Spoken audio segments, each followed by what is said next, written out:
Hi hello నమస్తే, నేను మీ Srikanth. Parvathipuram friends, మన పార్వతీపురం దగ్గరలో ఉన్న 3 కిలోమీటర్ల దూరంలో సివిని గ్రామంలో ఈ నెల ఫిబ్రవరి 20, 21, 22 తేదీల్లో అద్భుత శక్తిగల దివ్య బాలయేసు పుణ్యక్షేత్ర త్రిజైన మహోత్సవంలో 3 రోజులు చాలా ఘనంగా జరుగుతుంది.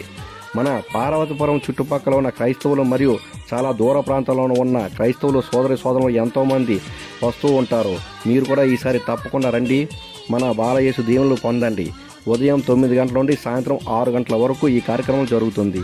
ఫ్రెండ్స్, మన పార్వతీపురం శివుని గ్రామంలో ఉన్న దివ్య బాలయేసును పుణ్యక్షేత్ర చరిత్ర గురించి చెప్పాలంటే 1998 సంవత్సరంలో ఫిబ్రవరి 23 తేదీన నాటి ఉమ్మడి పార్వతీపురం విచారణకర్తలు ఫాదర్ భోగి బాలపుష్పరాజు గారు శివుని గ్రామానికి అద్భుత శక్తిగల దివ్య బాలయేసుకు అంకితం చేసి మహత్తర భక్తిగల దివ్య బాలయేసును భక్తిని ప్రారంభించారు.